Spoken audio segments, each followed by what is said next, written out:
Mr. Mayor, it's time. Call this joint meeting for the City Council and Finance Committee, special meeting together on the budget. Mr. Grijalva. I'd like to call this meeting to order. Thank you, Mayor, for the Finance Committee, joint meeting with the City Council. Roll call, please. Hold on. Please stand for the pledge of allegiance.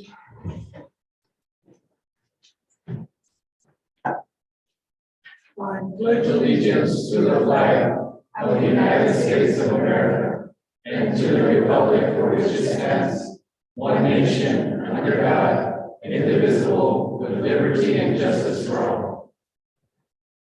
Roll call, please. Mayor Donald Hughes, Here. Mayor Pro Tem Margaret Morales, President, Councilmember Rich Lindemann, Councilmember Tania Acosta, President, Councilmember Ray Shelton, Present. Councilmember Michael Valdenegro, Present. Councilmember Jose Grijalva, Here. City Manager Ana Urquijo, President, City Attorney, Yes, I'm here. City Treasurer Luis Pedrosa, Present. Mr. Grijalva. Thank you, Mr. Mayor.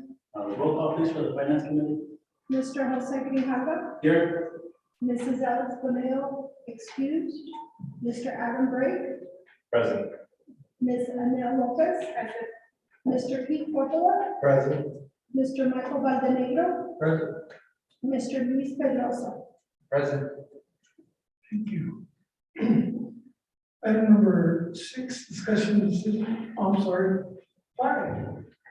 Persons wishing to address the council or the finance committee in writing or verbally on any item on the agenda. Do you have any requests? I do not have any public participation requests. Thank you. Then we're going to take care of some city council business, hopefully real quick. Item number 6, A, discussion decision on resolution number 22-1501, a resolution of the mayor and council of the city of Douglas, Cochise County, Arizona, declaring and adopting the results and of the general election of May 17, 2022, seeking approval of 18 proposed amendments to the city of Douglas charter.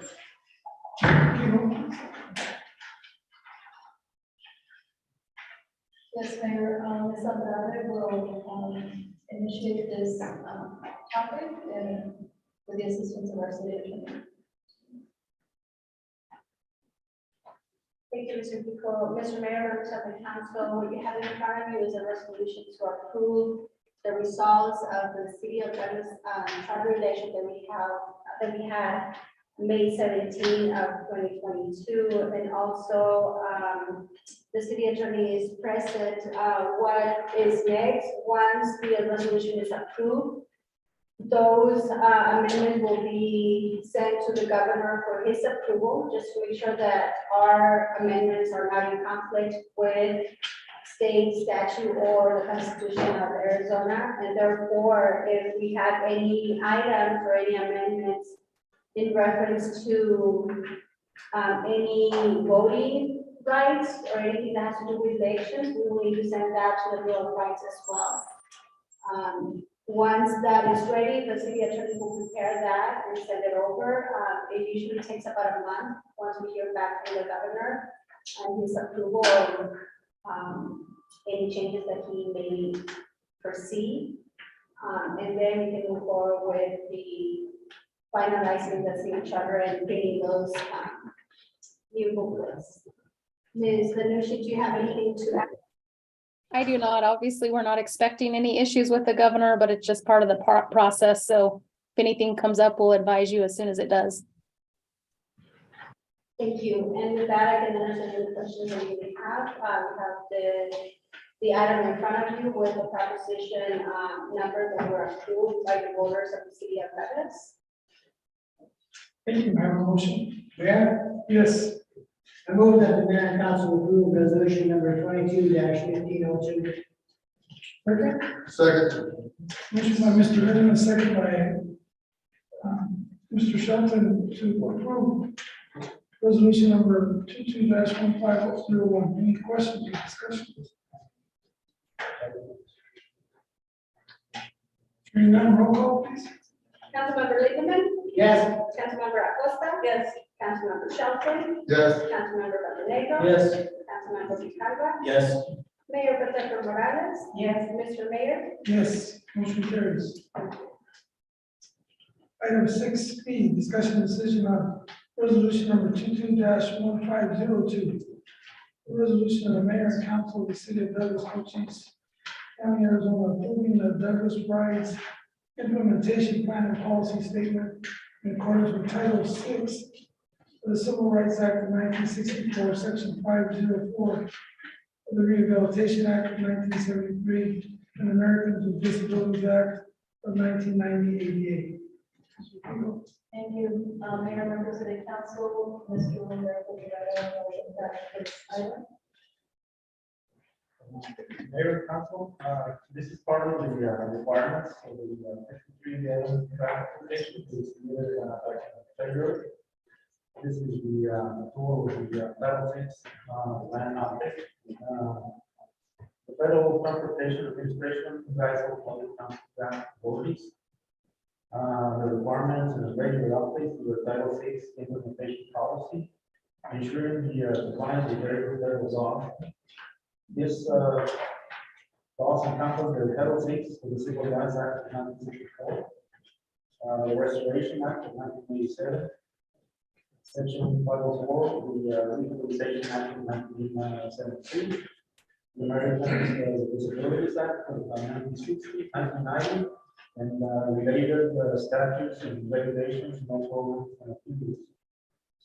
Title VI states that no person shall on the grounds of race, color, national origin, or disability be excluded from participation in, be denied benefits of, or be otherwise subjected to discrimination. Under NAC of Douglas Rights Sponsored Program or activity, there is no distinction between sources of funding. Guidance for the compliance of the Title VI implementation plan was received by Douglas Right directly to the Federal Civil Rights Office. The attached plan has been approved and is a result now requires formal adoption by Mayor. I think we have a motion. Mr. Mayor, Mr. Shelton, I move that the mayor and council approve resolution number 22-1502. for a second. Motion by Mr. Shelton, second by Mr. Baldwin, to approve resolution number 22-1502. Question? Hearing none, roll call please. Councilmember Grijalva, Yes. Councilmember Montenegro. Yes. Councilmember Shelton, Yes. Councilmember Acosta. Yes. Councilmember Littleman, Yes.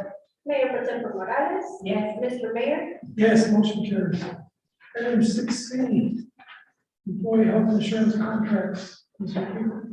Thank you, Mayor, members of the council. Before you, we have renewals for our health insurance. We are bringing this forward now to prepare for our open enrollment process, which needs to take place here soon to be ready to begin fiscal year.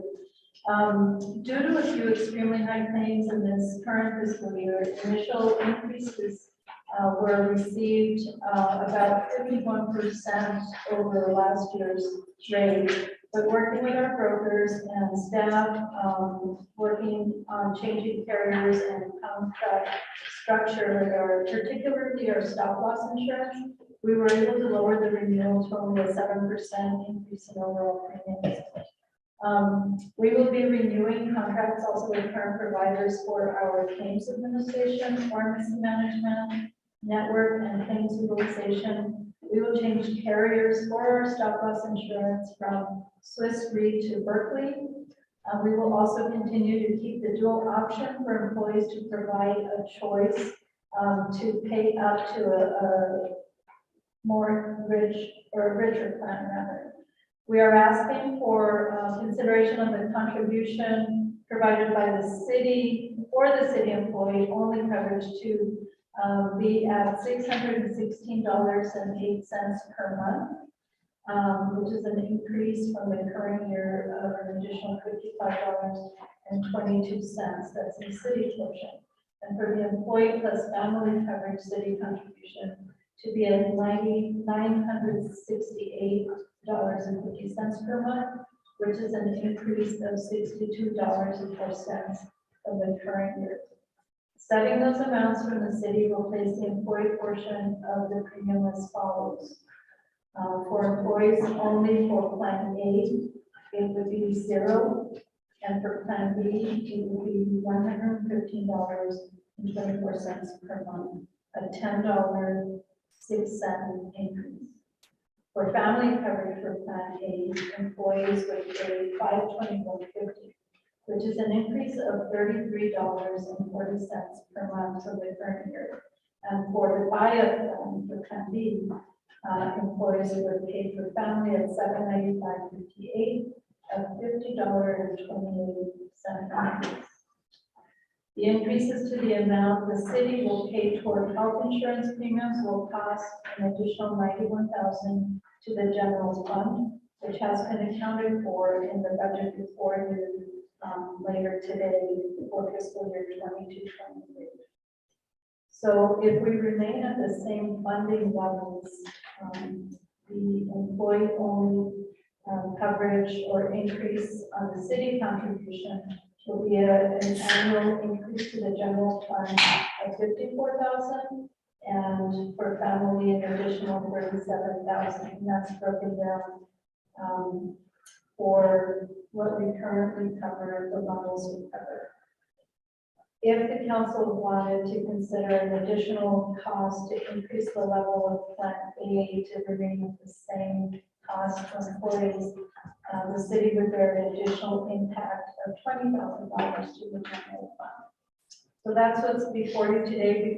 Because we do need to get going on open enrollment, we had to bring this forward today, but we're prepared to kind of go through this in more detail with the budget presentation. But I wanted to make sure that, with packages coming forward or coming before you for potential raises and a plan to get employees to market over the period, there is that mechanism in there that will provide them more take-home pay. It's sometimes difficult to see, if we find the area of providing increases, that benefits also increase. So I wanted to leverage that as just, if we were to balance that additional $33.40 for the lower plan to make it flat for employees. The additional contribution other than the $90,000 would be an additional $10,000. So with that, Derek, and open the questions. If there are any questions or further direction.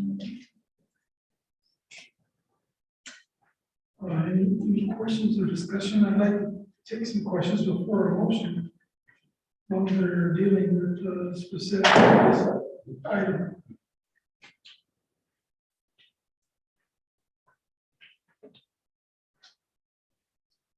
If we go with the recommendation, so we keep on then decide during the budget process that we want to afford the extra $20,000. I assume we can switch that. Is that fair? That would be, yes, a fair statement. Okay, Mr. Shelton.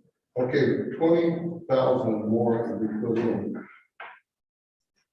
I know you probably said, but how will it help the employee? So the employees that are on the base plan would not see any increase to, because we cover 100% of employee-only coverage on the base plan and 65% of the family rate. And currently with this 7% increase, that family coverage for the base rate is going up to $33.40 a month From where? from where it's at. So an additional 33 month per month. How much in the 20,000 help the employee? It would leave it flat, so Flat. that their increase. I would, I guess, like to make an amendment that we put that.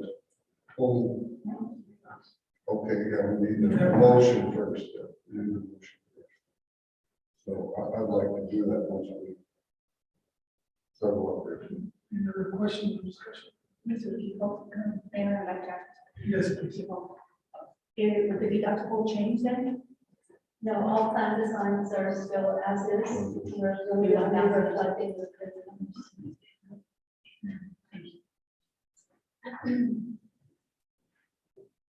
Anyone else?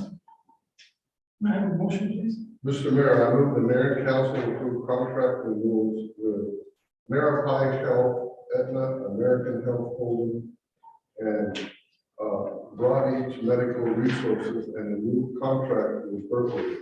Set the monthly city contribution for employees only at $616.08, and for employee plus family at $968.50, and to accept all other voluntary and customary benefits as submitted. For a second? Second. Motion by Mr. Sheldon, second by Mrs. Morales to approve the contracts as presented. May I hear an amendment then? Yes, Mr. Sheldon? okay, I make an amendment that we add the $20,000 so that plan A, which is A would be the same. For a second? As of this physical year or current year. Second by Mrs. Morgan. We have an amendment on the floor to increase our contribution. Any discussion? Hearing none, roll call. Roll call will be on the amendment. Again. Councilmember Lindemann, Yes. Councilmember Acosta, Yes. Councilmember Shelton, Yes, Councilmember Barbanega. Yes. Councilmember Picabra. Yes. Mayor Pro Tem Morales. Yes. Mr. Mayor. Yes, motion carries. Now we'll vote on, or is there any other discussion on the motion as amended? Hearing none, roll call, please. Councilmember Lindemann, Yes. Councilmember Acosta. Yes. Councilmember Shelton, yes, Councilmember Barbanega. Yes. Councilmember Picabra. Yes. Mayor Pro Tem Morales. Yes. Mr. Mayor. Yes, motion carries. Thank you. Before we get into the budget discussion, we have some pizza over there. We'd like to feel free to be very casual and making the presentation, and we meet when you do that. And so please feel free to, only take 5 minutes before we begin to. And after that, we still do it.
Discussion on fiscal year 2022-2023 City of Douglas annual budget.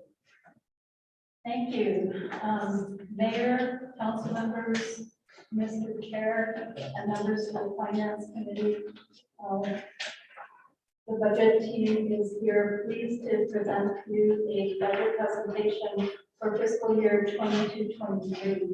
I'd like to first and foremost just show appreciation for our leadership present today and for all of their work in submitting their request during an extensive couple of months where we had our budget hearings and meetings and follow-up, and also to our budget team for getting us to this point. Now, we will try and go through, Mr. Pedrosa and I will tag team the presentation. We will try and go quickly through our slides as they mimic the format of the memo that was sent out on Friday morning. But we are still here to answer the questions. So we prepared the memo in anticipation of your initial review, but also so that you have a document to go back and reference as you continue going through the budget process, and to tell our story as to the concepts and the challenges that we have before us, as well as the highlights and what we feel we have moving forward. So a very important component was our budget philosophy for this coming budget year. We referenced this as CWS, and we created a model for a sustainable Douglas, an efficient Douglas, and an aligned Douglas. Sustainability looking really at programs and requests from a long-term perspective, being viable programs and using one-time revenues in a smart way when we're uncertain of future revenues, and efficiencies in terms of our ongoing audits of our organization's operations. We've made some progress already in the last 6 months, but we continue to look at our operations from a reduction of waste in terms of how we do things, process improvements, and streamlining where we can. And then finally aligning with mayor and council's priorities. So we were able to come together with the mayor and council in January to establish what we are referring to as Douglas Vision 2032. We've come up with what we're calling a vision map to set the tone for our future. If we all know the direction by which we're headed, it makes things easier to get there and ensures that all of our departments are moving in the same direction. We clarified our mission and vision. We didn't necessarily change the context of our past organizational mission, just accentuated things that were made, were pointed out rather, and focus were brought to the forefront by mayor and council's retreat in January. The 6 policy priorities are listed, and that is the main focus of much of our discussion and focus on how we prepare this budget. We also established organizational values by which we run almost all of our operations. Stress, professionalism, respect, integrity, excellence. We put Douglas in there because Douglas is our value. Douglas is everything we do.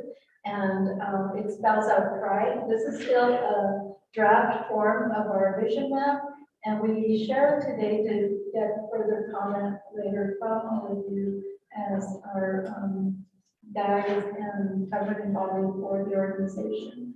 Once we finalize this, we'll bring that back, but I wanted to kind of lay out the foundation. Also, we're stressing our work environment as one of collaboration, being courteous, and cross-functionality within our sometimes very starved resources is very important, because we are able to share across functional areas that traditionally have not shared, and we're able to take advantage of more efficiencies that way. So it's just a new lens, looking at things a little differently, and that creates for ourselves what we're calling our vision map. We started off our retreat for Vision 2032 with very, very strong and great guidance by our mayor. One of the things that resonates, I think, is to have continuity as a council. And we do have growth that is expected with our new port of entry, but the mayor made some very, very critical statements to kind of set the tone as they set their priorities. And all of that is contained as the foundation of Vision 2032. But having continuity as a council is going to be the basis of how we're trying to move forward in our future priorities. We also have our council members that share the highlights of their Vision 2032 is for Douglas to truly become a destination, really work on the image of our community and showcasing our downtown. And much of that is what will be derived from our projects under our 6 policy priorities.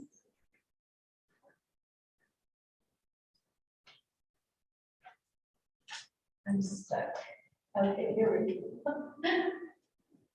No, there it is.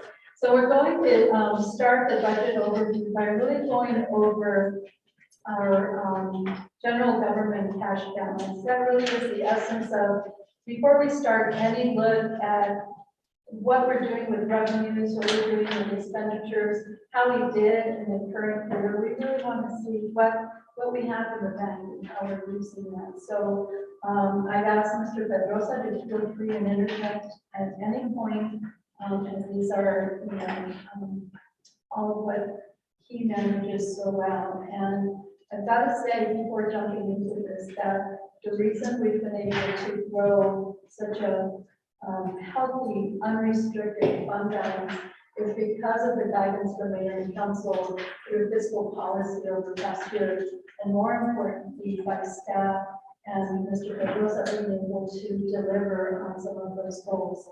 So we do have our cash balance of 17.5 million with restricted areas, as you can see shown above, to our Alex Black Fund, and I'm happy to answer any questions on what those restrictions are for. I think they're typical and they're recurring every year in these conversations. But the new ones here are probably, or the newer ones are what we put aside from CARES and ARPA funds, which are federal funds received during the COVID pandemic years. And then also the bond reserve that we were able to build for the pension obligation bond last year for our public safety personnel retirement system. We also restricted a new program that's being recommended within your budget, taking current year police department vacancy savings and earmarking them for a new training program. And we'll be talking about that as we go through the conversation. But that's earmarked for that. And then unspent capital lease proceeds are also restricted. Aside from that, so that kind of brings that down to the restriction totaling 6.2 million. And then we always keep, based on our fiscal policy, reserves. So we keep, based on our policy directives or under our financial policies, the 45-day operating reserve, which is built up to just over 1.6 million. Our capital reserve, also just over 1.6 million. Our debt reserve, 3.7, just above that.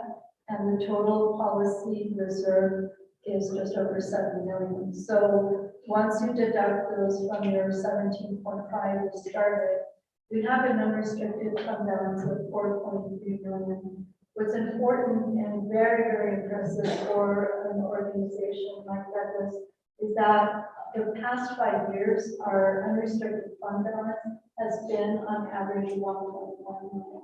So this number is going to play largely into the bold recommendations that we are making moving forward for one-time capital and some other areas that we are working on as we move forward to sustain a positive future.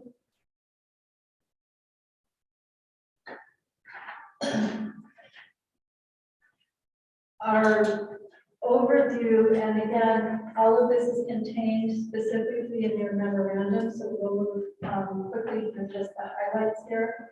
Sales tax is 19% or just over $1 million above our budgeted projections.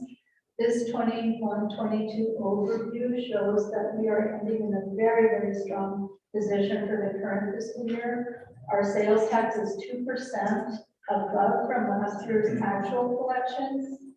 Our overall general fund revenues are 8% above budgeted projections.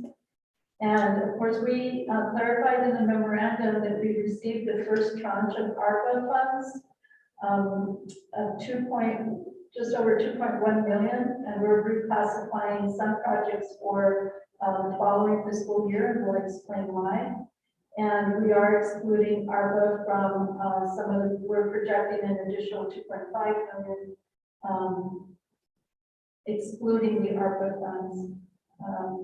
Ending with that $2.5 million surplus for the current fiscal year. And graphically, you can see a few dips, you know, in certain months, but gaining to recover and then ending strongly in our projected budget to actual graphic of the bottom. Mayor, Yes. can I get a quick question in here, Mr. Field? Please.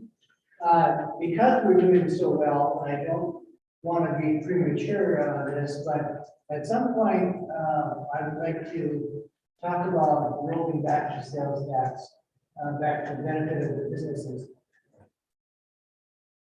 Thank you. Mr. Goodman, I've asked staff and everyone, I've asked staff to look at, first looking at the rollback of the sales tax on food. Because that's the one that everybody has to have. So they're looking at those things, they're generating future plans, maybe as we get more financially sound, expand our economy, then we start reducing that sales tax. Sure. And I'd like to start at the food first and go from there. I know. And I don't want to be premature on this. Right. Just because we are doing well, we gotta continue to do well. But for the benefit of the businesses, we should just look at that. Yes, sir. We will absolutely do that. We do have, I think, available some projections that we already looked at on the food tax, that we'd be happy to share if we have time for that. But we can certainly send that back as a follow-up and do some more general applications of what that might look like. We have looked at food tax as well. Thank you. Question. Just a little reminder as we go through our general fund and all of our different funds. This is just good for, and we're happy to share this presentation for you to also go back through. But this is also the refresher on what makes up our different funds and what's considered a special revenue fund. And as we go through, the memo is laid out as general fund and all other funds. So we thought this was important so that as we have further conversation, you can see how we actually categorize whether they're special revenue or enterprise or internal service funds. So this is more awareness and a good refresher for you to all go back and see how those lay out. Starting off on our fiscal year 22-23 general fund revenue. So we are projecting a $1.8 million increase. And this is due to an overall growing economy in Arizona, but mostly to an increase in state income tax revenues or revenue sharing because of the COVID tax extensions that the state has been able to shift out further into the future. So it did increase our distribution this year. And we do have to be cautious that that's not necessarily sustainable revenue 2 years forward.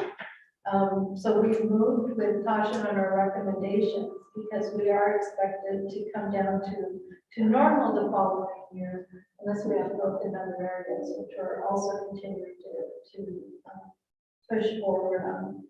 So this, most of our presentations always take into account areas where we need to be cautious. We are seeing a HERF increase as well as a sales tax increase, and all of that's laid out for you in more detail as well.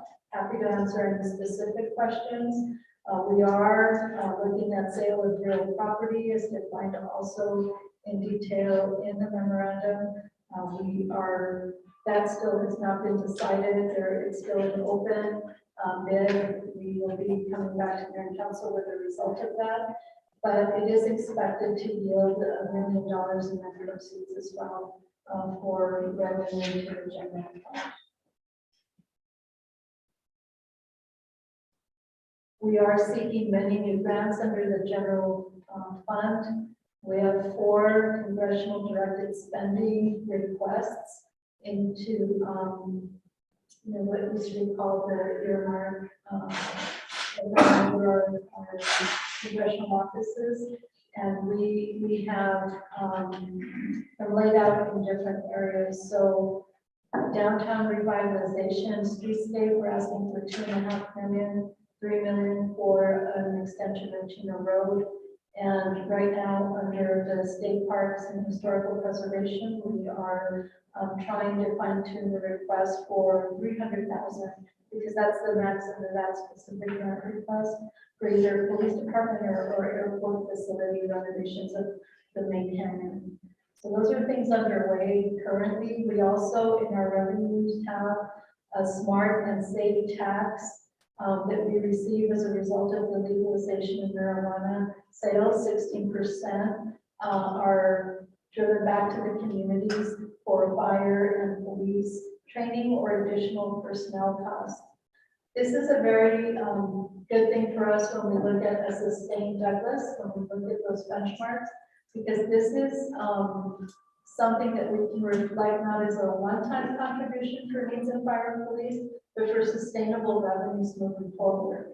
And so we will be sharing how we are applying that as we move forward.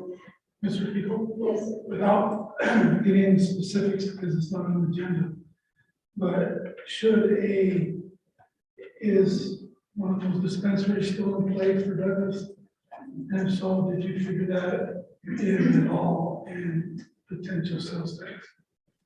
We have not figured in a future dispensary into the future sales tax projections. My understanding is that we're still in the game for that possibility, but it's been rather silent. All we know is that there is still some interest and there is still an opportunity. So we're cautious about carving that out into projections.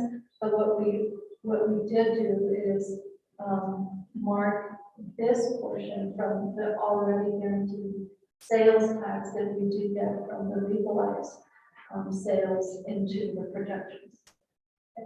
Thank you. We're going to look at highlights, wages, classification, maintenance reviews, staffing requests, capital projects, and a little more on health insurance.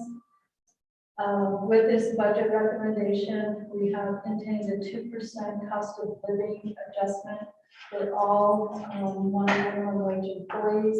The reason we separate out the minimum wage employees we have, what we refer to as a temporary pay schedule for all of our part-timers that do earn minimum wage, and that scale is increased by the state of Arizona based on cost of living. That impact to the general fund is $152,285. We do have another expected increase in January of 2023 for those under the minimum wage or temporary pay schedule. And that is looking for a 5.5% increase to that minimum wage. So that will come later, but it's still projected.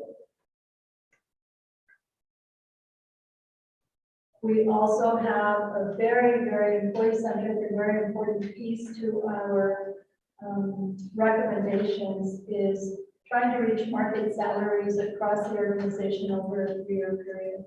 So a classification maintenance review is a system where we benchmark comparable cities over 3 years, every 3 years. We don't do it every year if we're far behind from market. 3 years gives us an opportunity to catch up. And we had not done a review of comparable cities in 3 years. So it was time, and I requested that we update all of those benchmarks, which we did, and we are making a recommendation to apply over the next 3 years, these amounts that you see here, into sustainable revenues, or attaching them to sustainable revenues, which is why we're being cautious. This is where we would apply, for example, the smart and safe tax to offset police and fire classification and maintenance review increases, or for their salaries to market. For fiscal year 22-23 would decrease that impact to the general fund by 100,000. So it's a smart move to be able to apply some of those smart and safe tax monies into salary increases. And we didn't show it here yet because I'm trying to show you just the actual cost, including employer-related expenses for each of the subsequent fiscal years. But if this year we know we can expect 100,000 in our safe tax to take care of police and fire salary increases, we expect, similar amounts in future years for years 2 and 3. We just don't have those projections quite yet. But it's actually good news because we will be able to offset, each year at least 100,000 is what we're hoping. So these are the amounts that are anticipated, at least in the budget for now, for the new recommendation. We have considered an impact to the general fund of $336,000. Any questions on the market reviews? Yes, Mr. President. Mr. Gio, if I can ask, for example, do we have the police department full staff, as well as the fire department, all the positions that are budgeted, and Parks and Rec, and all that? They're fully funded, but they're not fully staffed. Okay. So we can, without interrupting the budget. Yes. Okay. And in police, as I mentioned earlier, we're using current year vacancy savings, not the future year, to carry over into that earmark for trainees. And so we'd like to, with the most recent reorganization that was approved, we established 2 job descriptions. One was for police trainee and one was for community resource officer. If we're not fully staffed and we're still struggling, we're hopeful that increasing salaries will help us become fully funded. But the earmark to get the training program going and the community resource officer program going will not impact current salaries of the upcoming fiscal year. They will be from carryover from last year's vacancy savings, and where they'll be non-permanent. But it's an opportunity to interest our local youth in future careers in law enforcement, and also offset by police and code enforcement officers some of our code enforcement excess and backlogs in the community as well. Okay, thank you. Yeah, I think it's important that we have a full staff, because we don't want anybody to be overworked, but yet we want to make sure that our community is safe. Thank you. Good point. Doesn't mention, yeah, but you guys feel free to comment. You're part of this group. So, I know that most of you are quiet. A couple things about the CMR. First of all, what's the turnover rate of the city currently? Are we losing employees at a rapid rate, or are they leaving? There's certain areas, so we can pull up our current turnover rate here. It's in our city manager report. But we track it by area and by month, and I think we recently had a 2 point, just over 2%. So it's not very high when you look at the rest of the. I mean, the industry for government is anything in excess of 10%. You start getting worried about exodus in the organization. We're way under that, but there's certain key areas where we are losing staff, and when you have a smaller organization and even just 2 or 3 vacancies in fire and police, lessen your bench strength enough to be a concern, especially when you can't recruit quick enough.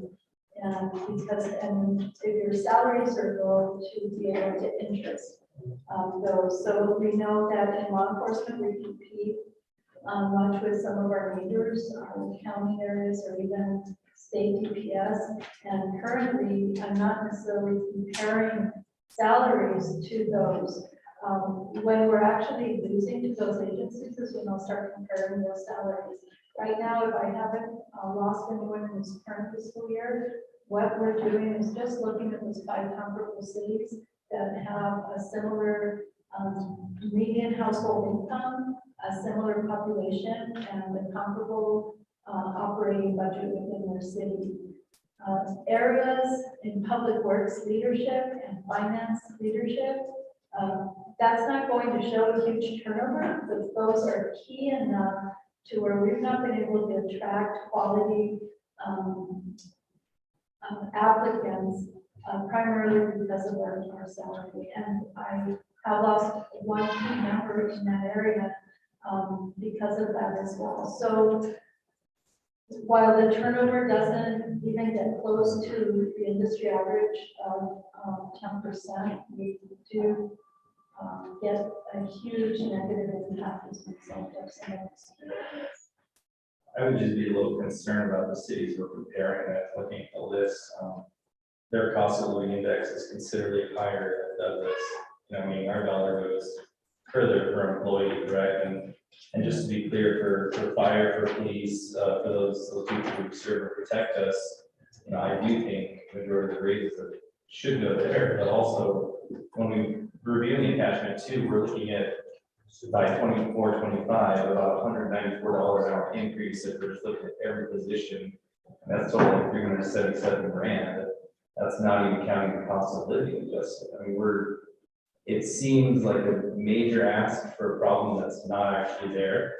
And just to clarify again, I think the police, I think the fire, I think all the people who serve and protect us, absolutely, we should be looking at this, but it looks like doing it across the board, I'll be honest, it just looks a little, it's gonna be a bigger cost than I think we anticipate, and I'm not sure that's a necessary thing to fix right now, especially if our turnover rate's just at 2%.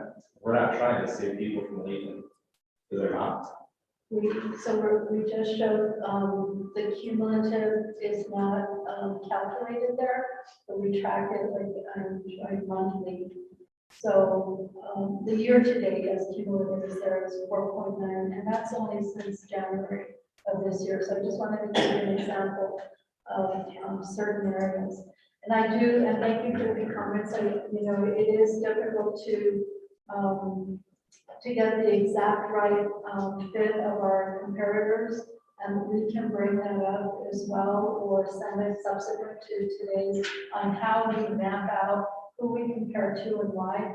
And I just shared it's not only population, but the Arizona League of Cities and Town just put out a salary survey annually. They typically benchmark from populations under 10,000, 10,000 to 20,000, or even above. So we try and narrow it down even more. But we do look at median household income and comparable budget size. So it's not just population. That analysis looks like Nogales is probably the only truly comparable benefits in terms of just the cost of living. But just food for thought. I don't want to be responsible with this. I think that's the goal. One of my goals is that we need to raise the standards in our community. we don't want to be a second thought, we don't want to be second place, we want to be first place. I'm not saying that, we gotta pay everybody that. But if we want our standards and our employees to raise, we're gonna have to show that they're comparable to somebody. And I think that's what this goal is. You know, whereas me, like Mr. Keegan brought up, was some of the upper key positions that require, you know, degrees and such like that, I'm concerned. You know, I think we're still probably 5 or 7 years away from, you know, making this place that you really want to be here. And so I think we need to continue to do that. Yes, Mr. Green. Just want to make one more comment. Say the street crews. Do we have enough people to get all the work done, because our streets need a lot of work? And so my concern would be, I don't want to have sparse crews that can't get everything done. So that's what I mean by total employment. Do we have enough people to cover all of it? Good question, Mr. Lindeman. We have, a large need in our street and roads policy priority. And I think a recent study showed that we have an excess of $67 million need to actually improve streets and roads. So currently we are deficient in being able to accommodate that. But we do have an analysis and some information on how many miles we're able to do seasonally with our current crews. And we are talking about, in this new fiscal year, really laying out a plan on how to accommodate some contracts made for our arterial roads, and then our maintenance for our other roads with our own staff. And there are earmarks contained in the upcoming budget recommendation for new equipment to get us to do that. We're always looking to build upon that, but currently we have been conservative in new staff. If we need new staff, we are making recommendations on non-permanent staff at the time until we get to a point where we feel we can solidify market moving forward. And I feel confident in these amounts moving forward compared to what we're seeing, especially with the offsets of our strong state tax.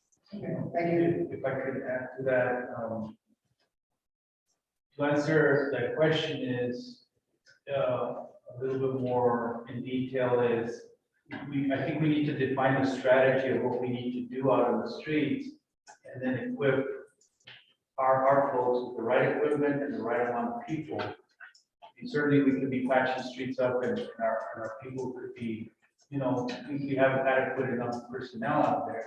But if we want to do more, you know, we obviously need to add more equipment, more personnel. So I think we want to start doing that this year, is to develop what the strategy is within the funding that is available to us, and go from there.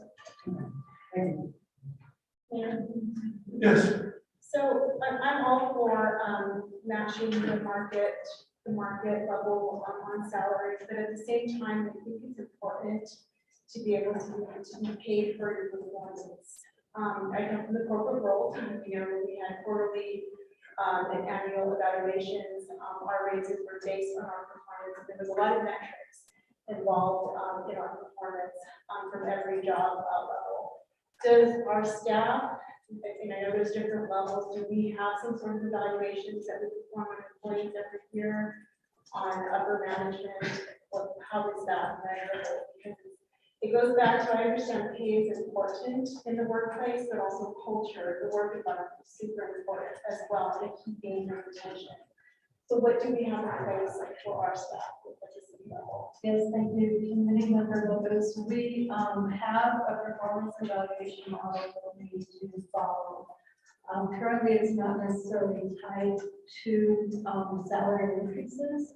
The city classified staff works off of a step schedule and has done so for many years. However, our merit model does allow for not only longevity increases into steps within our step model, but also for merit and performance.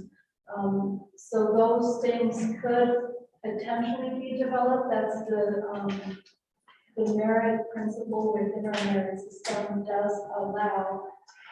We currently have it set up only for the metrics and the performance and being able to tell the story on how we do achieve goals. But it's not necessarily tied in currently to base salary increases. We don't have open ranges where we can say, you know, if you score a 5 in all of your levels, you go from a 2 to 3%, and everyone that scores below only gets a 1%. So I think there are open range adjustments based on wages due to just past labor negotiation agreements or labor management negotiations and agreements from past. The step schedules continue to be the basis for compensation. And it's primarily longevity, although there are some opportunities, perhaps through bonuses or other alternate forms of compensation that we could bring into performance. However, I think we do not. I appreciate you bringing that up because that's something that I really wanted to look at. Because I agree 100%, you know, merit-based increases, we need to look at, you know, individuals that do that. We need to more incorporate this business world into our rigid ways of government. One clarification that I'd like to make is on our classification model for 3 years to market, we are taking still a very conservative approach where we're defining market at anywhere between 0 and 5% under market. So any classification is still showing 5%, 4%, 3%, 2 or 1% under market are being classified as market under this proposed model, just to remain lagging in our own philosophy of approaching market to be more conservative. So I wanted to clarify that as well. Hold on, Mr. Brady. And just to reiterate what Ms. Lopez said as well, I mean, there's all kinds of studies into to back you up, Mr. Mayor. You know, raises across the board for culture, they don't work. At the end of having, you have 5-star Sally and 2-star Joe get the same raise, and 5-star Sally comes 3-star Sally, Joe comes 1-star Joe. You see the performance really go down if you're not rewarded. So as it's not a bad thing to reward employees. You know, we do at Haven quite often, but there needs to be a metric that's a fair metric that actually measures performance. Or else you're going to have people are going to leave not because the wage or not the wages, the culture's not going to be good. And then I agree as Lopez and Mr. Mayor on that one. Thank you.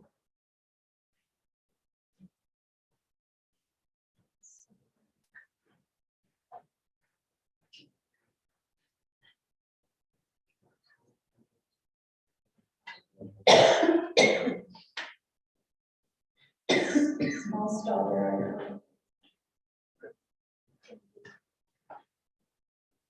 Also wanted to highlight, often we're asked, you know, what are the positions that were requested, what are we honoring, what are we not? We did get a total of 19 positions requested. The total would have added to this budget in excess of $700,000. We are making recommendations, as I stated before, non-permanent positions in areas that we felt were key based on our review of the request and to align them with policy priorities. So we are having 3 full-time limited status positions, 1 part-time limited status positions, and I think we included an attachment with those details, and then really adding to our temporary pots of money for adding into our recreational and tourism areas to accentuate what we're hoping to increase into the special events, which is another policy priority for this Vision 2032. We've also added, as I mentioned, the pilot program for trainings and community resource officers with carryover savings from the current fiscal year. And you can see the layout there of the cost that we're proposing and the impact from other funds, and having those conversations with staff also about trying to focus on catching up current staff and trying to continue to focus on efficiencies and new metrics to really tell our story better before we state that we need a new position. There are certain areas, the efficiencies and process improvements aren't always in administrative areas, but they're not exclusive to administrative areas. We took out field improvements and operational improvements out, and we're really auditing currently from an innovation perspective, and we have a framework examining the way we do things from the current state, identifying undesirable outcomes from those current states, and trying to create what that future state might look like by adding or a cross-functional approach from another area to help support. So I'd like to look at things a little more, and that's the reason that the recommendation is in a non-permanent setting, so that we can solidify our plan to market first and then try and cover gaps through some of our innovative approaches towards efficiencies. Please explain the dollar amount differences of the ones that we're recommending. Like the county supervisor, hire a part-time one, or is that just a partial one? Yes, those portions are recommending either part-time approach or contract. We've been able to hire an accountant for about 4 months, I think now, on a part-time basis, 20 to 30 hours, and that's working out just fine. So we're giving ourselves some room. If we're not able to hire someone with those credentials, then we're at least able to bring someone on a part-time basis.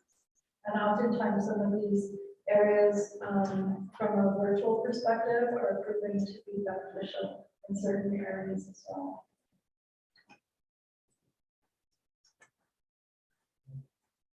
Yes. Mr. Kiko, we have a wastewater plant. Does it have enough employees? I mean, does it have vacancies? The sewer water. Any current vacancies that we have not deleted or eliminated those full-time equivalents from the budget. So we are, I think, currently trying to hire one position at the wastewater plant, which has had some turnover. But we are replacing staff, and we can share that specific when we get to the non-general fund items. Can you explain the limited status of a person that works for you, not full-time status? Is that person, once he's granted a full-time position, does that time that he worked as a limited employee, was that roll over? Yeah, so a limited status position is typically used for grant-funded positions so that we don't completely absorb them into what our merit system requires. They have full benefits. They could afford 40 hours if that's what, the allocation is to the budget. They could pay into retirement. Everything is there except the merit component, which is the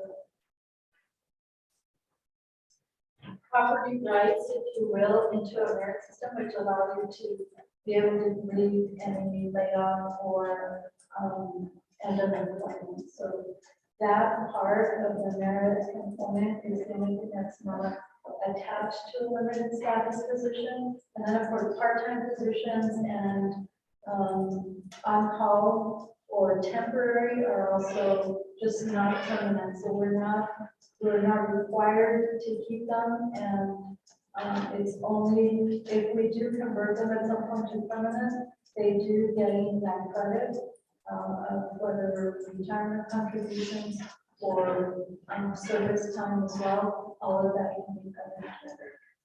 So there's really, in the past, benefits were not available, health benefits. But then with laws changing, we're now required to, anyone that works over 30 hours is required to have health insurance benefits.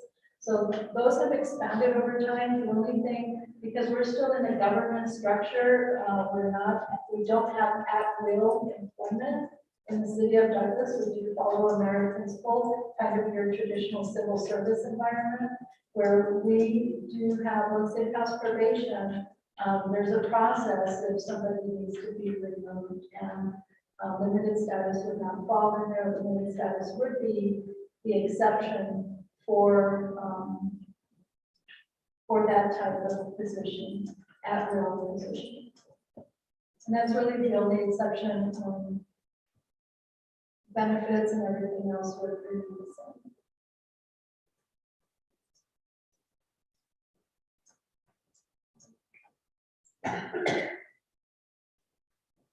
The capital budget I mentioned earlier, we have a very strong position to be able to use over the next few years that a little more of the unrestricted fund balance. So one of the things that we're doing is setting aside 1.8 million from that unrestricted balance to catch up capital projects for the next 2 to 3 years.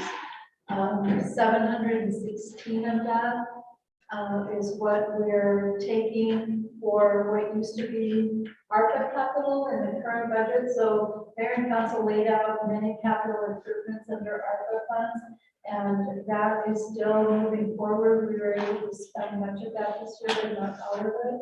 And we're trying to restrict some of that from, instead of using ARPA funds, to use some of these unrestricted fund balance and categorize them as capital monies.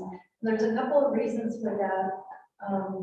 And when, as described in my memo, when we had a visit from Senator Mark Kelly into our community, as we were preparing for that visit, one of the big requests from his office that came directly from him is he wanted to see how we had applied ARPA funds directly to contribute to our local economy and to try to recharge our local economy. And in addition to that, we've also set policy priorities by Mayor and Council now in 6 very unique areas. So this is just kind of maneuvering some of that around and focusing what's left of ARPA to align it under the 6 policy priorities to give Mayor and Council some leverage there to be able to make some of that high impact contribution into any of your 6 policy priorities. We can have more discussion as to where that goes, whether it's downtown. We still have to wait and see how our grant requests end up. But if we're deficient in one grant, you have the opportunity to apply, something into streetscape or any of the other areas that we're focused on. So it's just redistributing some of that and using the fact that we do have a rich unrestricted fund balance. As I mentioned, we were able to exceed what we've averaged in the last 5 years. Our average was 1.1 million in that unrestricted balance. So we're just saying use a little bit to catch up some of that capital. But what Mr. Pedrosa and I are working on is to add to the fiscal policy that helps a revenue stream for capital on an ongoing basis. The capital funding in the past has been more reactive than proactive. Once we balance the budget, whatever's left goes to capital for that year. The capital needs are growing, and that's not enough. So what we're saying is monitor so that the unrestricted fund balance never drops below a suggested 2.5 million to be conservative, but as we remain above that, to really use that to continue funding our capital needs, do a little catch up this year, and then as we move forward, really try to build it on a 5-year capital improvement plan. So that's the story that's laid out in narrative, also in the memo for reference. We did show all of the different types of projects that are categorized either in carryover or ARPA or redistributed through some of these areas as well. And this, of course, takes more time for review, and we'll be ready to answer questions as you have them as we continue to move forward in the budget process. We talked about the health insurance, what you just did in our prior action will require some massage here with the fact that this recommended budget does not have that extra 20,000 as a balanced item. We will go ahead and do that and be able to resubmit those documents back as well. So we do have a reserve for our self-insurance trust, which has over several years built up to $500,000, which is very strong and stable for an organization our size, despite having a few shock claims. That's why we have a plan to build up that reserve to be able to honor that. It's hard to just say, let's just cover all of that increase through the trust, because that trust is what will pay the claims. So, we have to be really cautious on that. But for the additional 20,000, this may be an opportunity to balance it using that reserve. Mayor, Yes, Mr. Mayor. thank you. Mr. Hill, did I hear you earlier say that the city pays 65% of the family cost? That is a great benefit. Let me tell you, in this day and age, not many organizations do that. That is wonderful. And that's for our base plan, and then it's the equivalent amount that's applied to anyone buying that's the portion, and then just pay the difference.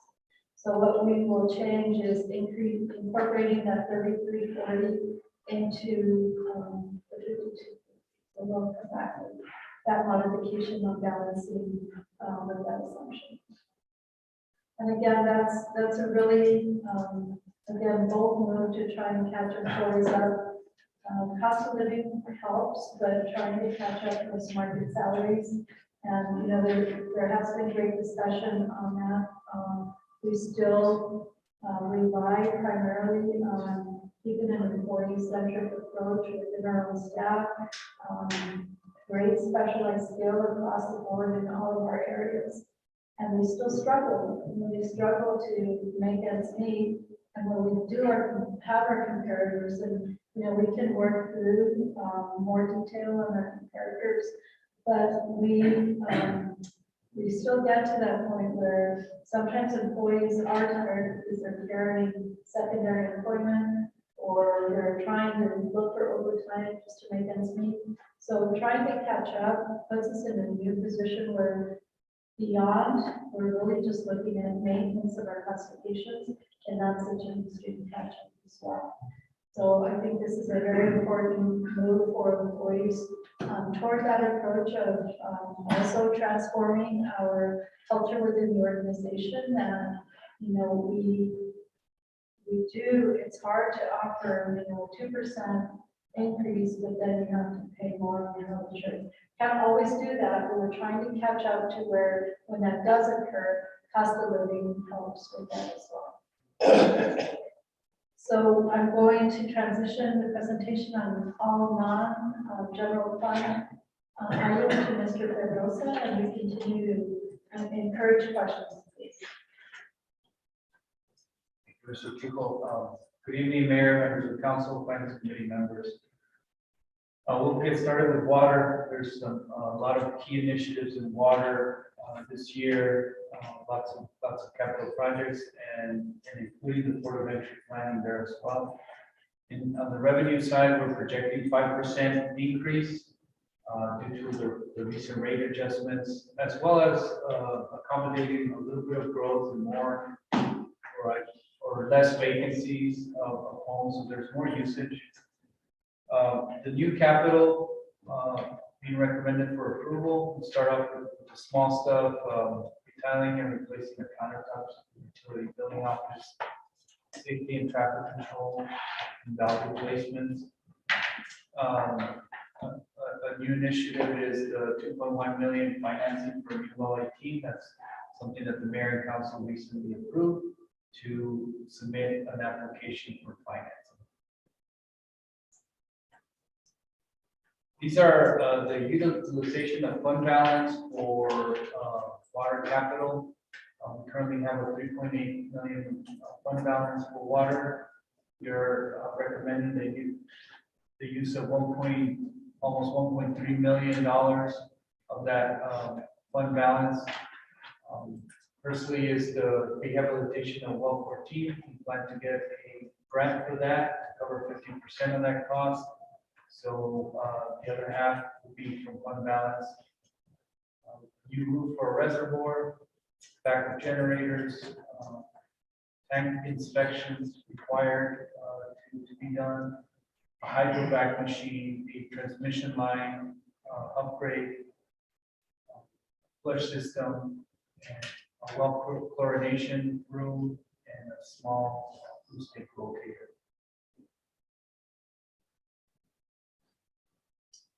The grants that we're going after on the water side, first of all, the port of entry related grants.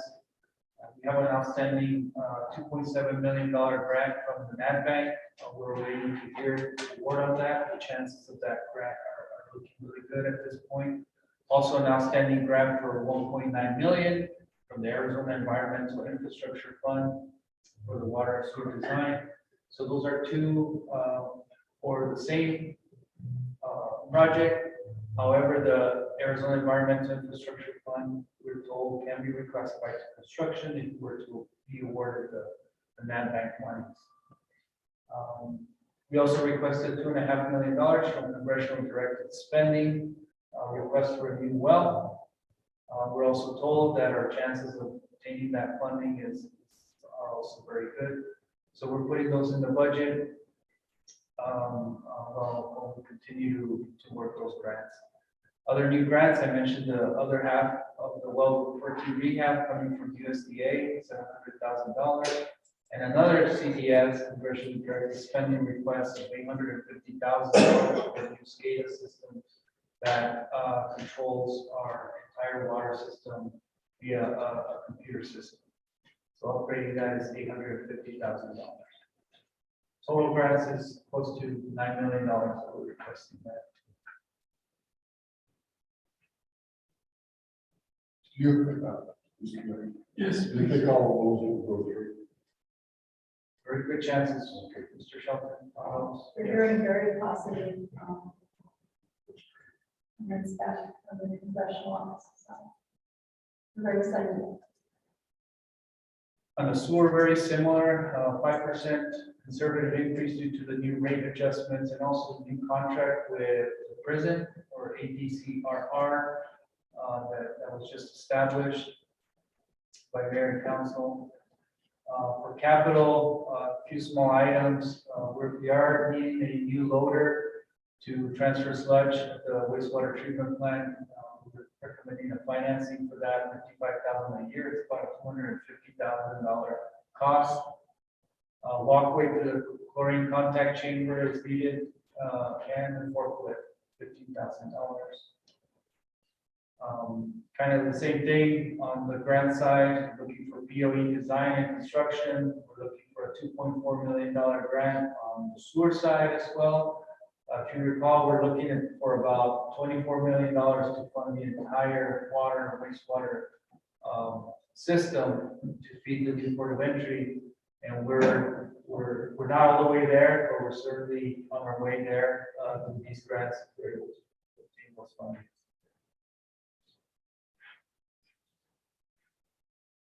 On the sanitation side, only a slight increase due to growth, about $3,100. Continue to replace our cans. Those are just needing to be replaced every year at the 96 gallon and 300 gallon cans. We also need a large tire changing machine that we're splitting with transit. Transit and garbage vehicles use the larger tires, and they're splitting them within transit. We talked about some initiatives in the recent work session as far as cleanups. continue to clean up the alleys with inmates. So long as those inmates are with us, we'll continue to utilize them. We're piloting tree limb chipping program. The county has confirmed an award for the purchase of a chipper, $35,000. The city will cover $15,000 of that to fully fund that piece of equipment. And we're also exploring other cleanup programs that we mentioned during the work session.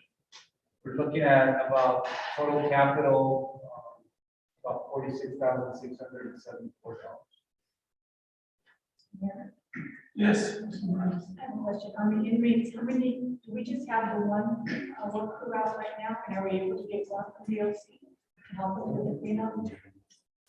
My understanding is that we have 3 work crews. One is with parks, another one is with streets, another one is in the alley. We're told that numbers at DOC are going down, so most likely actually those crews are gonna maybe start to go down instead of increasing. There's a lot of demand for those work crews from other agencies as well, so we have to actually share those resources. So, but based on what DOC is telling us, the numbers are going down in population, we might also see that in the work crew. Yes. Mr. President, may I ask again, how close are we to using our effluent for parks and saving some aquifer? Good question, Mr. Lindeman. We just explored that topic with the Ad Bank, doing that. Today, where we stand, our effluent has greatly improved with our new treatment process. However, we're not quite there yet, where we can actually reuse effluent for irrigation or recharge. We need to be at a quality A+. We believe we're at about an A. And in order to get there, there's more investment that needs to take place at our wastewater treatment plant, and that's more filtration. So a better process to get us there to that quality. So, but certainly we're heading there in that direction. And Ad Bank is interested in those type of projects, funding those type of projects, and as well as other water agencies, federal agencies that do that. But certainly we're heading in that direction. I think recharging is a very good option right now. It's recharging our aquifer, where we can actually start to utilize that water once more and make it potable water. Obviously, the irrigation, there's some challenges there, but still, I think this is something that we need to look at as well. Challenges in that the piping and the infrastructure involved in taking that water upstream to our parks, our golf course, could present some challenges, but certainly with funding and proper planning, I think those are viable projects and options that we're looking at. Thank you.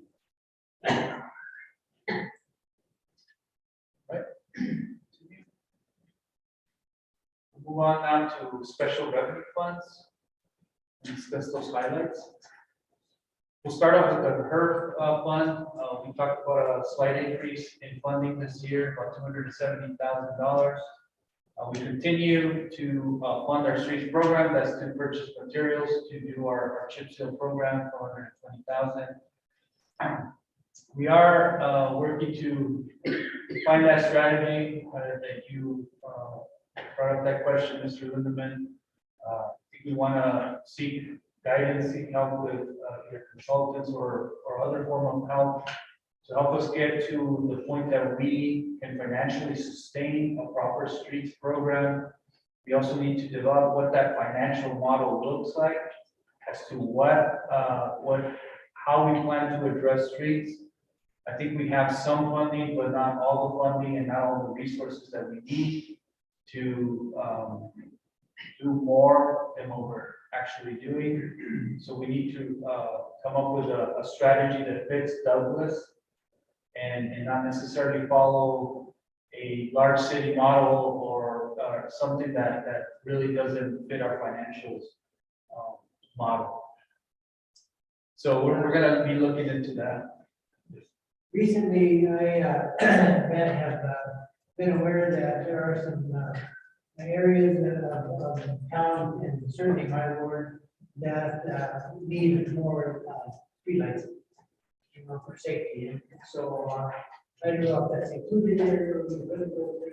Mr. Lindeman, that's our following item. We are starting to fund a solar LED pole. So we've been looking at this technology and it has been, we're told that it works very well.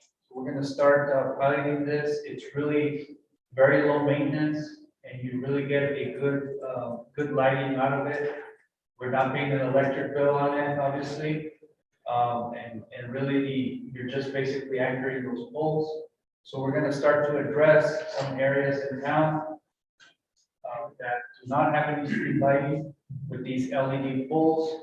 We're going to start to do it in phases and also seek grant funding to fund more of those. As you know, electrified light poles are getting more expensive to get those installed with APS and obviously to maintain them. So certainly this could be a good alternative as we start rolling some of this out. You'll start to see these LED lights in our airport park, since we got that grant from Legacy Foundation to light up the path there. So that'll be, you know, what similar to what a street light would look like. Yes, Mr. Shelton. I know we have the wall in our streets, especially what, 10th Street, which is, you know, constantly there. Was there any money in that to repair our streets? I understand there was some, but is it gone or is it still there? Yeah, the contractors were able to provide $100,000 towards, you know, basically the wear and tear of that street. So we were able to absorb that into our streets fund and put it back in. That's all? Nothing by the government? Not by the government, as the contract ended so abruptly, they basically cut all funding right away. And there was funding for them to help with the streets, yes or no?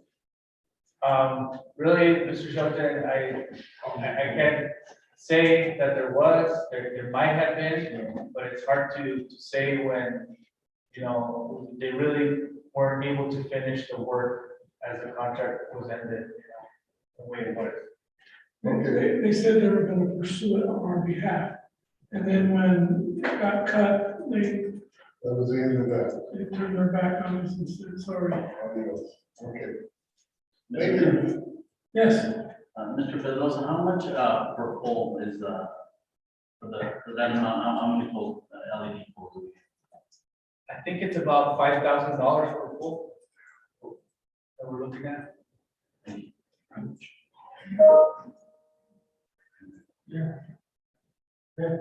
yes, please, Mr. Gardner.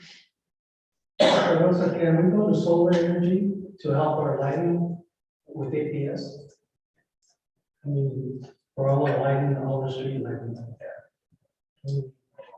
That's the idea here, Mr. Valdenegro. We're gonna be kind of rolling that out. One thing that we did that saved a lot of money is going to more efficient LEDs. We did that change out, I'll say about 3 or 4 years ago. And that has certainly, all that savings that we've incurred as far as those electrical costs, I mean, are paying for our investment. But certainly we've gotten more efficient that way with those LED lights.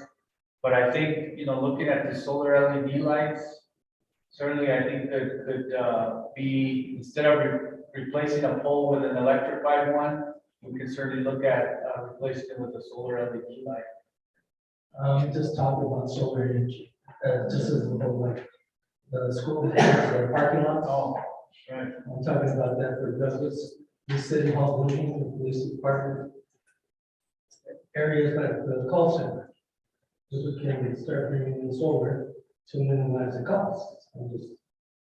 Yes, Mr. Valdenegro, we're actually applying for a few grants from APS to place solar shading parking on eligible parking structures within our city. We're looking at different facilities that we currently own and operate. We're looking at the aquatic center.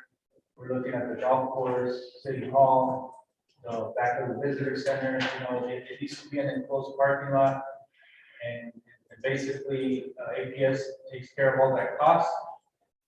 We get a little bit of credit back into our bill, but also the shading provided is just also, something that's very much needed for saving our vehicles from the elements. We're looking at other smaller capital items, as you can see there, just little things that need to happen. There are street pole replacements from electrified ones that we're also looking at that are posing danger, and just replacing those in conjunction with APS.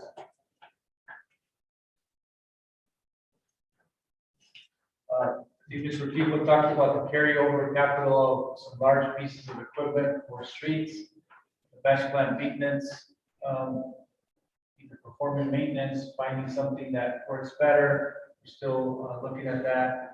An asphalt laydown machine. If we do get more asphalt production, we certainly need something that can apply those materials.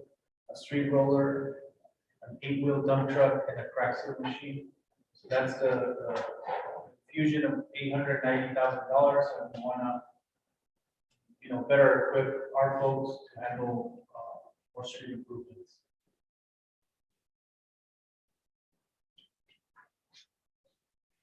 On the golf course, we talked a little bit about the initiative that council and the Community Housing Corporation have taken on to sell the Rancho La Feria apartments, potentially providing the golf course with a cash infusion of those net proceeds. We're continuing to budget a subsidy, kind of the same one of $180,000 for the golf course. We continue with the same model for NPC to continue to manage it, but we are in talks with a golf management company to help us provide an a la carte menu for golf operations, as to they can help you with your bar, your grounds. You can basically pick and choose the type of help or assistance that you need. So we'll be looking at that in conjunction with NPC board management.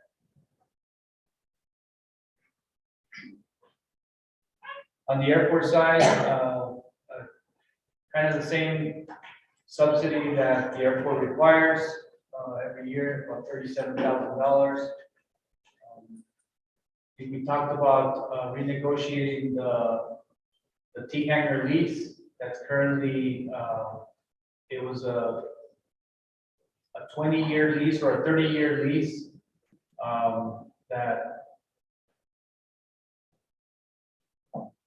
helped with building those T-hangers. It was a zero rent lease.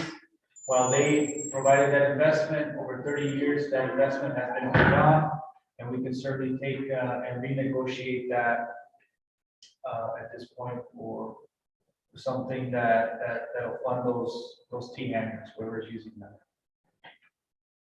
Mayor and council is aware about the needs in capital. These are capital items not funded, but certainly those needs exist. The runway reconstruction, the engineer's estimate was $4.4 million.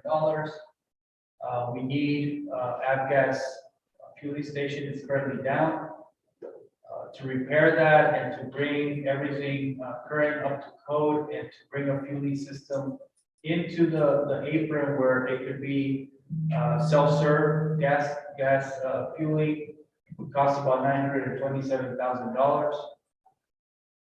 And other capital needs within the airport total about $3.6 million. And it's a variety of the beacon light, the resurfacing of the apron, rehab of our large hangars, and other items. I have asked Mrs. Urquijo about maybe reaching out to Lifeline to see if maybe they could help us with some of the repairs on the runway out there. Since they use that. I'm not sure if Lifeline will fund the runway, since they just use a helicopter. But they were very much interested in funding help with some funding of the airport Contribution.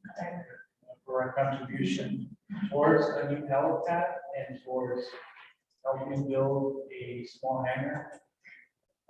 But certainly those are partners that we've been working with for a long time out there. Do they use the gas too? Do they help us with the refurbishing at the gas? Possibly as well, and it's my understanding that, I don't know how often, but aside from the helicopters, they do have access to a medical jet that is operated in the area, so they do use the runway to some extent. I have a question. Did you say that the communication does not work right now, or The gas fueling station is down. is that, and I don't know, is this the same as what, Lifeline uses? No, Lifeline uses a Jet A for helicopters, gas is for small jets, aircraft like that. And has that been down for some time now? Yeah, it's been down for about 5 months.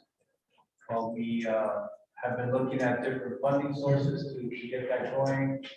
We are also looking at potentially just fixing it for now and basically looking at this future capital investment at a later time, but at least getting the pump working and getting the new carburetor to work there. We're looking at about $40,000 for that cost. And we're also looking at potentially working with our fuel provider to help us finance that or utilizing our own funding. Our fuel providers looking at some temporary options for us as well. As some alternatives. Now, this may be off the subject a little bit, but where does the Department of Homeland Security keep their helicopter? I see it right over there as well. I think they keep it in New Mexico. Oh, they do. There's an operation out there, but they come in for fuel every so often here. Douglas. That's another operation.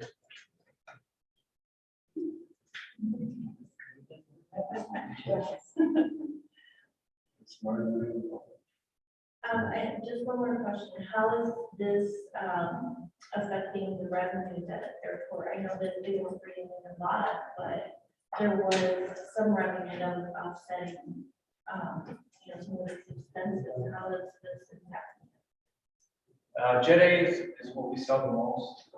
Avgas, we were selling about 200, 150 gallons a month. So it was, let's say, around $2,000 a month around there. Make about $1 per gallon, because obviously there's a cost for us. So we make about $1 per gallon. So really fueling is about continuous volume, and that's where you kind of make more money doing it that way and turning that over. But certainly, I mean, you want to be able to get that up and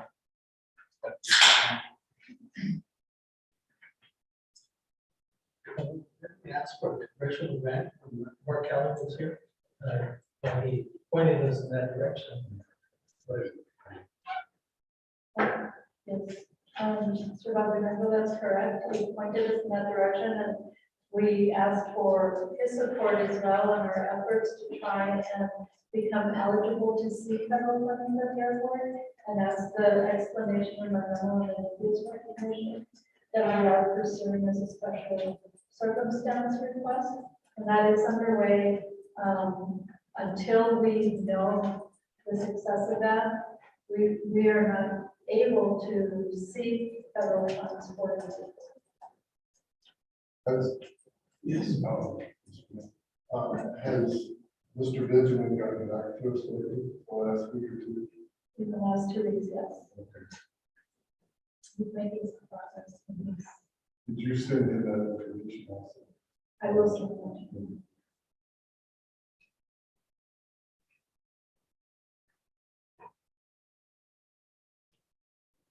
The grants that we're seeking for the airport. Mayor and Council approved the $400,000 ADOT perimeter security fencing funded at 100%. You mentioned the $300,000 grant potentially for the large hangar renovation as a historical grant. And every year we apply for the 5-year capital improvement program with ADOT to get 5 projects into that plan. Initiatives in the airport, as mentioned, application for the NIPIAS, we're looking into that process. And the sale of the airport is ongoing. The bid it continues to be open, and we continue to entertain that idea.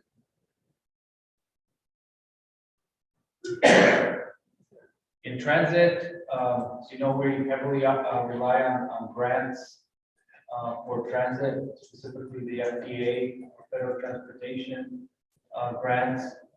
We just received notification that we were funded for the next 2 years. First year allocation is $1,090,000 for operations and admin.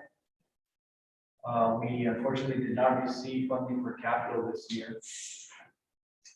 But we applied for another type of grant outside of the 5311 program, the 5339 program, to fund a transit project manager that can help with planning and managing specific future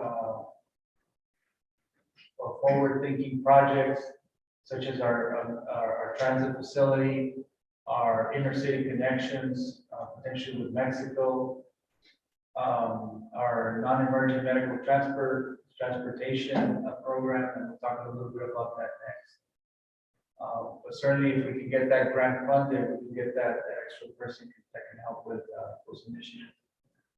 We're going to apply for a Freeport grant to cover our matching portion of a bus that was awarded this fiscal year that we need to match higher than what we were expected to match because, as you know, costs are increasing. And when we originally applied for the grant, we applied for a certain amount. And obviously, we got an updated pricing, and now we need to come up with that difference between the original amount and our updated pricing. It's a little bit higher match than what we're used to, so we're looking for other alternatives.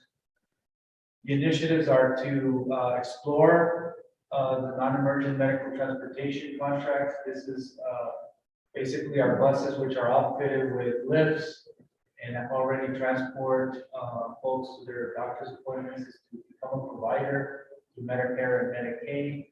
So we're negotiating that with an already existing provider for our agreements to be designated to be able to carry out those transports and be reimbursed through Medicare and Medicaid for them.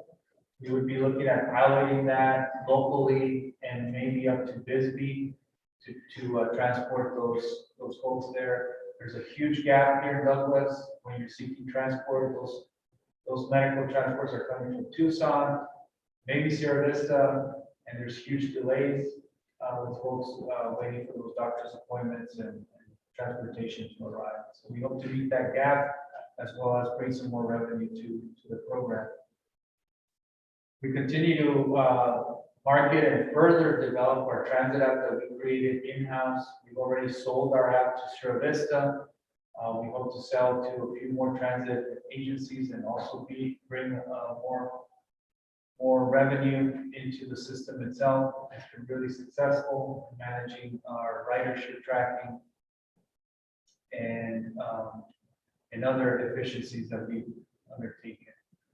And as you know, we continue to work the contract with Cochise College, which was just approved by the Mayor and Council, an increase from $24,000 to $25,000.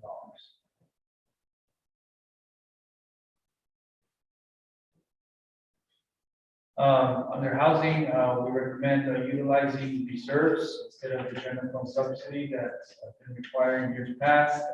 Reason is that we are considering transferring the housing program through to Cochise County.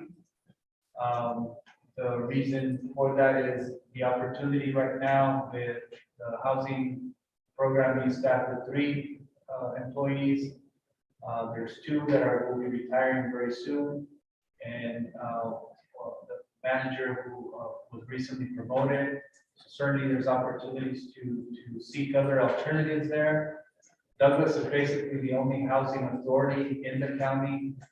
Most of them are most cities get those managed through the county, as well as some, I think, have their own PHAs outside of the city. Basically, consolidating with the county could potentially make the program more self-sustaining, whereas right now it needs the subsidy to operate all the administrative as well as the voucher program. It requires a general fund subsidy. Consolidation could definitely help with that if Cochise County were to accept it.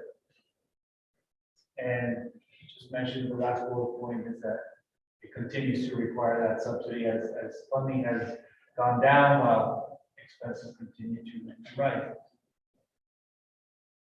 If I may add some comments here, and these are a perfect example of how we're looking at things from our CW's philosophy. So if we can go back, for example, into our transit area, this is an area we should be very, very proud of strategic moves by staff over many years to get us to a point where we are sustainable and self-sufficient because of the partnerships we have with CEGO and Cochise College and Cochise County for a portion and grant, shared amounts so that we are self-sustainable and alleviating the general fund edge in the area of transit. And that all goes towards so many different initiatives that we're continuing to push for sustainability moving forward. And so sustained Douglas is a perfect example of how this falls into that area. And then in housing is taking an opportunity and looking at things from a lens where we're not going to be deficient in the service to the community, but we're going to be efficient in trying to eliminate for the organization a grant fund match requirement in the future or a subsidy rather. So this is more of an opportunity for an efficient business lens. And those are, I just wanted to kind of showcase those as examples of how we continue to take these programs to look at alignments, efficiency, sustainability, and efficiency. I have a question on that. Yes. With this housing program being transferred over to the county, would we see a reduction in the amount of vouchers that are available for our citizens? Or, how is that going to be divided up? Very good question, Councilmember Acosta. We've done very preliminary analysis, but it's my understanding that there won't be a reduction, but once they balance out, we may even have provision for more state costs. Cochise County, we struggle to fill in our available vouchers. My focus for staff is as we pursue this initiative is that we don't offer less than we currently have, and that it's very important that our local residents have access to services here in the community. So we have already tossed that out. And, our expectation is that Cochise County provides office hours across the street for that service as well.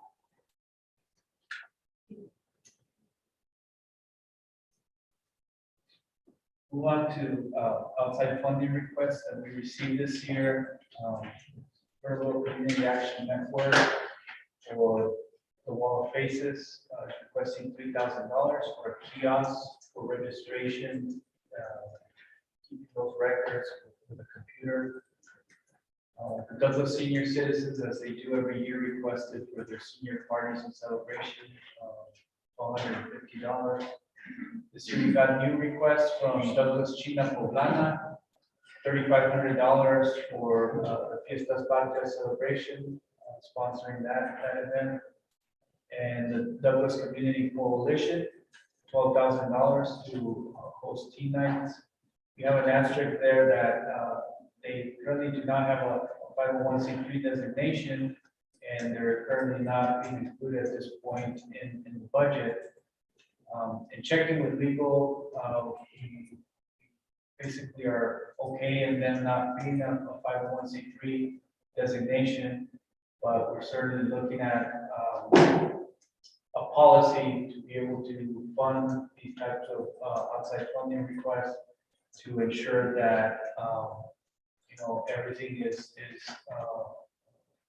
fair and equitable across all those requesting funding.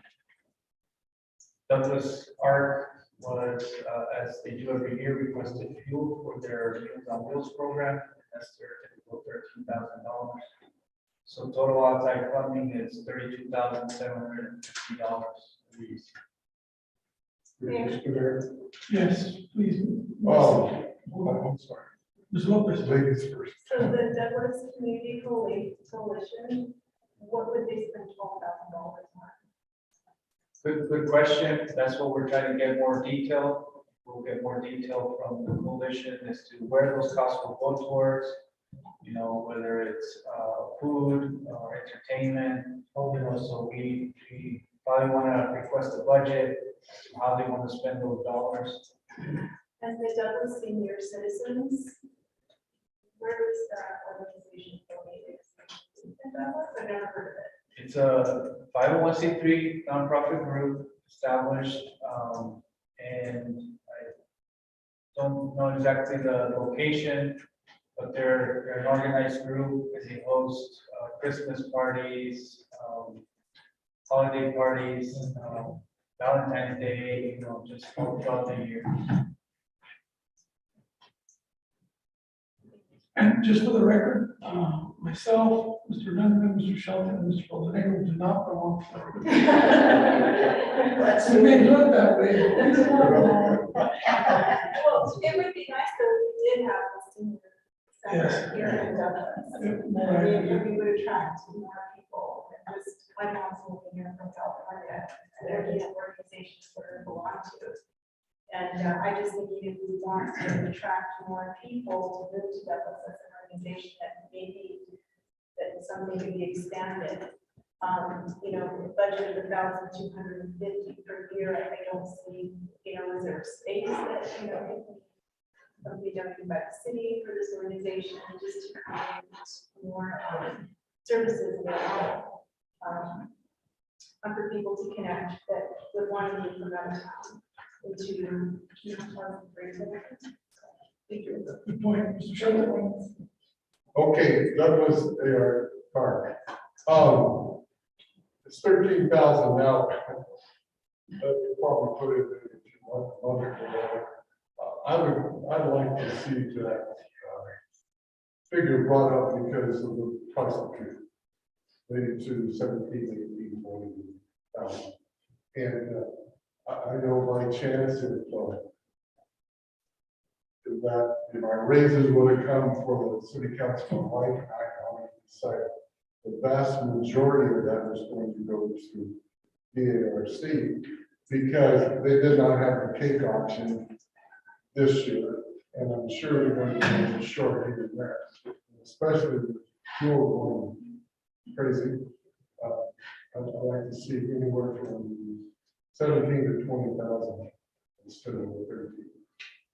And we discussed it with Mr. John Bond, he's the new director. Well, I talked to Carl. System. But I'm just wondering if this is a continuing request like it has been over the years, or now that we have a new director, and see, gotten that involved, maybe we can get. A little more, because, We can pursue that. yeah, appreciate it. Thank you, Mr. Bolanegro. Yes, sir. I'd like to know if we can make More money for fireworks display on Fourth of July. For fireworks? Yes, and you can add that on normal every year budget, raise it a little bit so we can have the best fireworks show in the county. And these grants people is here. Maybe ask a contribution from home, yeah, they enjoy it.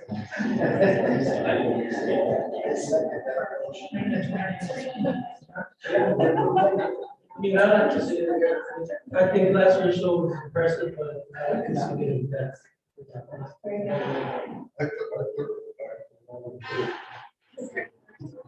To clarify, Mr. Bonaventure, Fourth of July is one of our first expenses in the new fiscal year, and those fireworks always lag in the order, so we have to order at least 3 months in advance. So this, Emergency order. yeah, we can, if with our supply chain, we can get through that one side.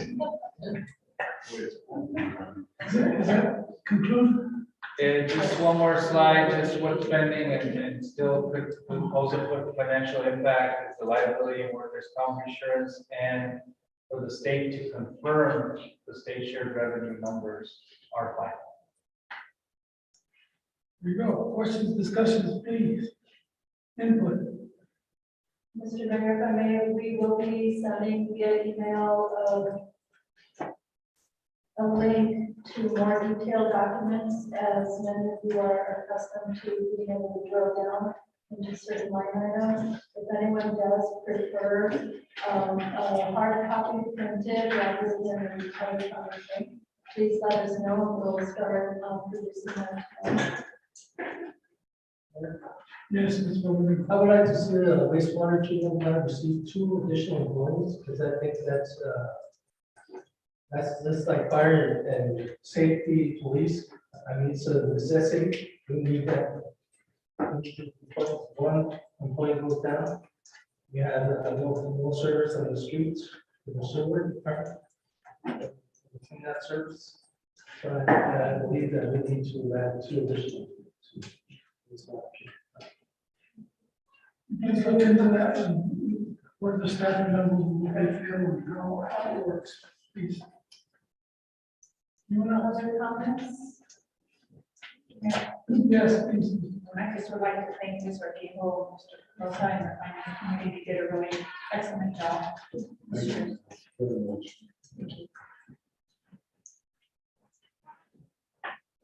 What else? Members of the finance committee. I Yes, have a please. comment on just the tourism side of things, because that's what my question is. That visitor aid, that position that you have open, how do you intend to utilize that? Are we going to extend the hours of the visitor center to be open on Saturdays and Sundays? They're very good questions. So right now it's to be able to expand certain hours, but we certainly need more than a part-time clerk to expand on our tourism efforts.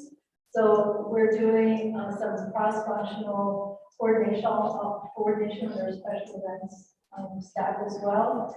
We're working closer with the East County Tourism Council, and we have also began some coordinated efforts with Highway 80 Foundation to link us into things in Bisbee, Tombstone, and Benson, separately from what we're doing with Lucas County. So we have some visioning and strategy to take care of. Right now, it's simply to help offset some of the staffing times. We only have 1 person assigned there, and we need to expand a little longer, maybe some hours out of the airport museum, and being able to also train what I'm hoping is a docent program to start some tours within the community on a volunteer basis as well. So we have different initiatives strategized right now, but they're very preliminary, but certainly aligning towards the council's directive on the image of the community and tourism. And that's a lot of feedback that we get from tourists, is that we don't have a visitor center that is open. And so, people are seeking information, so we go to the local businesses, and then a lot of us don't share a lot of what's out there. like what we have to offer. And so I think that visitor center is key to have that staff and also the airport museum. That's just a huge piece of our history. I think it's so important and it can attract a lot of people to come out this way, which has. Yes. You know, working toward making Douglas that destination, which we need to do on a recurring basis, requires all of that and more. Yes. Thank you. I appreciate you bringing that up, Ms. Lopez, because it's a process and I see us as being babes in the woods right now, trying to figure all this out. So I was wondering if the Parks and Rec master plan, will that include the museum, visitor center, or not?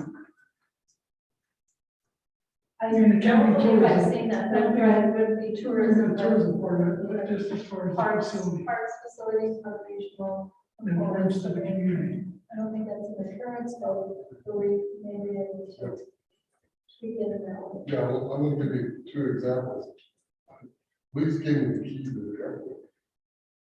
I met somebody from the TV store, saying, if we want to go to the thing, I went home, got the key, and then he took it through it. And now we at La Fiesta. How do we get this, and these are people from out of town, how do we get in, go to the airport museum last night? So then that day we can argue to keep back. Yes. That's just an There's certainly example. some challenges. We're very proud of having the museum there. It certainly needs some curator work to,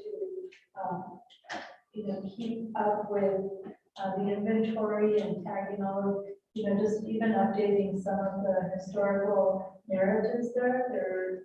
They're in need of something.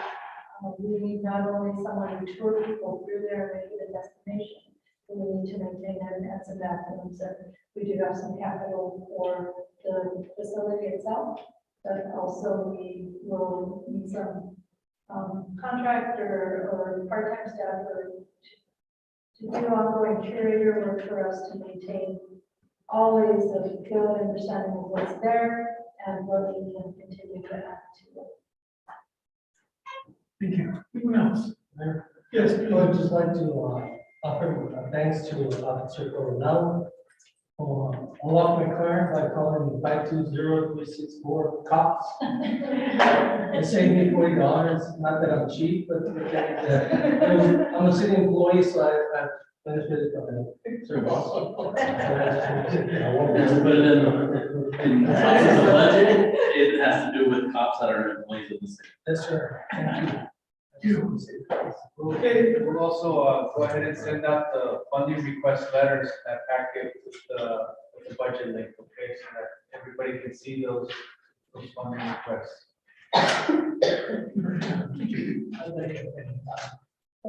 Anybody else? Copies? Any other copies or is that electronic for everyone else?